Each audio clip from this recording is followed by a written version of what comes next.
Thank you to Highway Home. I loved that rendition of the national anthem, and I heard they've got a new record deal. So we're going to hear from rising stars after these words. I bring a message from President Trump. He said, bring 3 messages to the people in the Permian Basin. We don't need messages for the rocks or the pipelines or the equipment, but bring 3 messages to the people in this great part of the region. And they are, I scribbled them down, thank you, and thank you.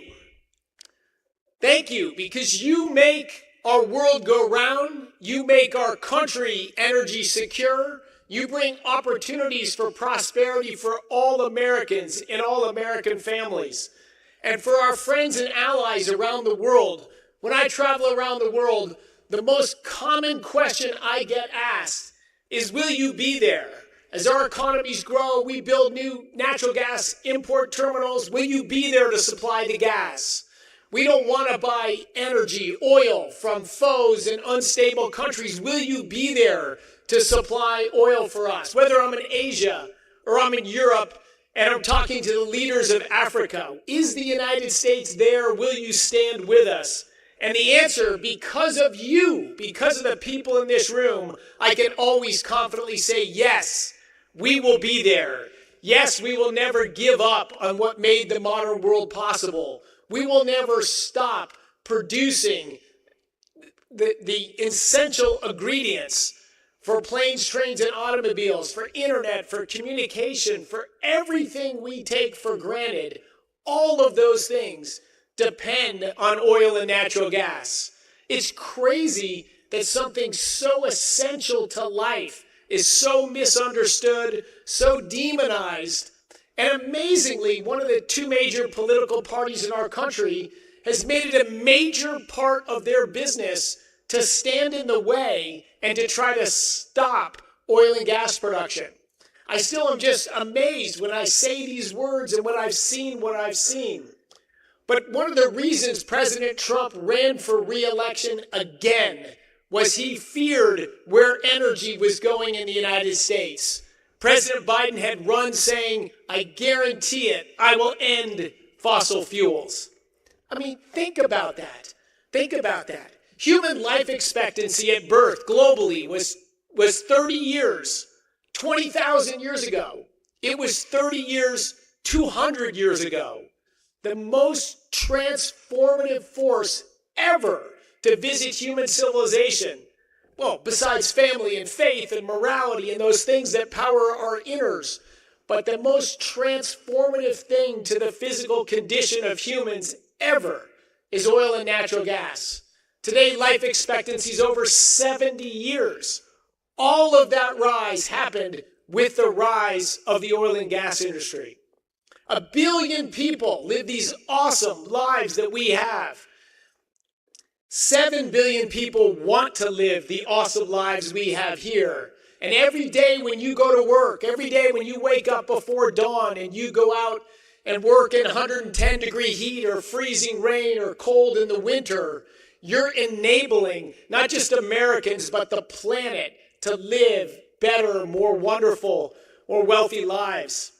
You're allowing kids that get chronic diseases or bad luck to get those things cured and fixed because there is no modern medicine without oil and natural gas. You're going to enable a re-industrialization of our country. So many of the factories and businesses we shipped overseas in the last 25 years in just a loss of perspective in what matters in America are coming back to America. I will be at the opening of a first iron ore mine in 50 years in Minnesota, and downriver is a massive steel plant that's going to be built, the most modern and largest steel plant in the world.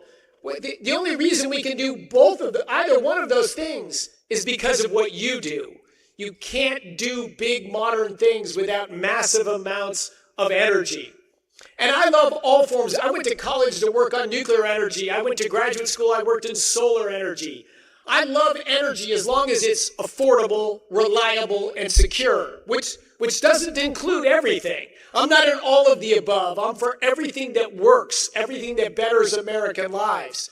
But we get down to the math and you look at the numbers, 74% of American energy consumption, doesn't matter where it's produced, of our consumption, is oil and gas. Two things are 74% of American energy. In California, it's 75%, so they're up a point on us. They say they hate oil and gas, but 75% of the energy in the state of California that makes their lives possible is oil and gas. President Trump ran for re-election because he thought that's the industry that's the backbone of our country, of our economic security, of our national security, and of the revival, the re-industrialization of our country. We can't do it unless we have a thriving, booming oil and gas industry. And I've watched it for 4 years under assault.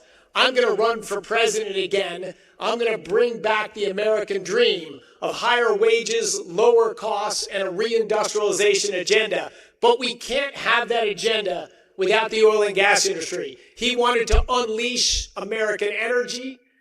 And where is the center of that comeback, the center of the American oil and gas industry? It's right here in this basin. The resources are underground in this basin, but they've been underground for millions of years.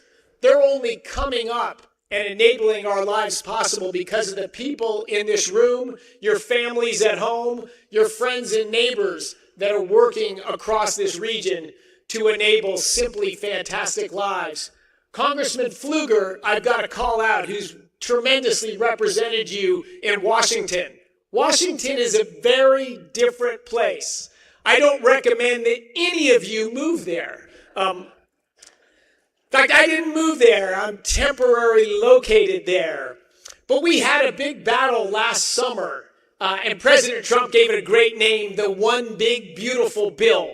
So many things had been thrown in the way in law to prevent our industry, stopping to hold the legally mandated federal land sales, banning the increased exports of natural gas out of our country. Just so many things had stuck in the way, narrow majorities in the House and in the Senate to try to fix these things all in one big, beautiful bill. And to get a large majority of people to agree on things, that's hard to do. Congressman Pfluger was a leader in that battle. He had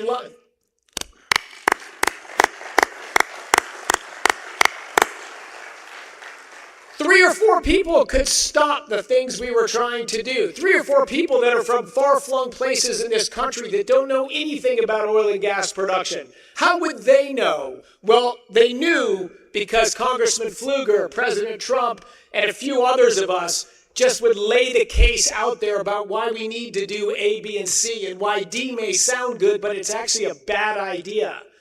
Politics is a rough game, and it's a communication game against people, communicating with people from different regions, with different priorities, with different knowledge bases. We all know what we know, and there's a lot more that we don't know. So politics requires trust and belief in friends and colleagues to lead you to the right place. But just simply enormous benefits were derived from passing this piece of legislation last summer, prevented tax increases, enabled the revitalization of the oil and gas industry. And of course, not just in the Permian Basin, but around our country. Alaska is going to boom again. The offshore Gulf of Mexico is coming back. But the anchor of the oil and gas industry, the anchor of the people and the culture and the production is right here in the Permian Basin. And let me give those numbers with a different time frame. When President Trump was first elected 10 years ago, he came into office. The Permian Basin at that time produced a little less than 2 million barrels a day. Today, as we heard, it's over 6.5.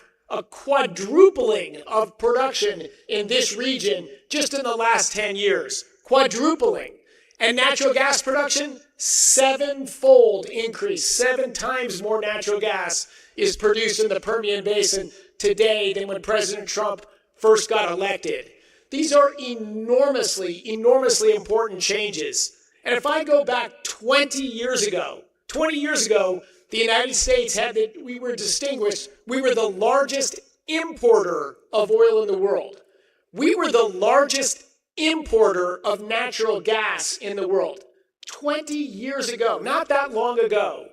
Today, we are by far the world's largest producer of both. And in fact, we're by far the largest net exporter of natural gas. Natural gas is the third largest export from the United States. Oil and refined oil products is the second largest export of the United States. And natural gas is our fastest growing export. So this is balance of trade. This is energy security. These are awesomely important transitions. So that's your efforts, your work, and leadership in Washington President Trump may not be an expert in oil and gas, but he knows it's important. He knows you need to trust American businesses and entrepreneurs. You need to allow them to thrive and take risks. Because if your agenda is to raise wages and lower costs, you have to have more energy. There's no way to get that done without having more energy. So let me end by saying thank you. That you are going to have people who demonize you, who come after you, who make it difficult to do your business. You've seen it through all your lives. If you said, hey, that's an unpopular industry, I'm tired of my kids hearing bad stuff about me at school, never mind. We wouldn't be in the world we're in today.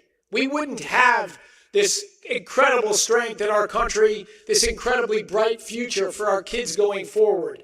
We need to always stand up, and you've been doing it proudly, and defend what we're doing. Remember 10 or 15 years ago, there were massive efforts in the anti-fracking. They made movies about how bad you were.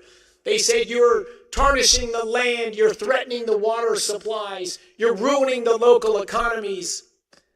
That may sound familiar. That's the same argument against artificial intelligence. It's the same people, it's the same money, it's the same arguments that are trying to scare people against progress. And I think if we look around, did the shale revolution, the revolution in fracking that we were told was going to ruin our planet, destroy our communities, and suck up all of our water, is that what happened? That isn't what happened at all. We saw an America that boomed. Oil prices are half today what they were 20 years ago. That's only because of booming American production. Natural gas and electricity growth in the United States, reshoring of industry, that's only happened because of fracking and the shale revolution that was demonized. So when we hear things demonized and people trying to scare your neighbors and your friends against new technologies and new progress, let's be skeptical about that. Let's listen about that. And let's drive progress in our country. Not over people's dead bodies. We don't need a data center in every community. That's not necessary at all. People don't want them, no problem. Don't do it. Don't do it. This is a choice. But let's look at that choice rationally. This is going to bring way more benefits than it's going to bring costs. Let's lean in on it. Let's not listen to the fearmongers. Let's remember that America became the most powerful and greatest nation on earth because proud, hardworking Americans knew right from wrong and didn't wither in the face of criticism. They marched forward for themselves, for their children, and for their grandchildren. That's the future of our country as well. God bless you all for your effort. God bless President Trump, and God bless the United States of America. I love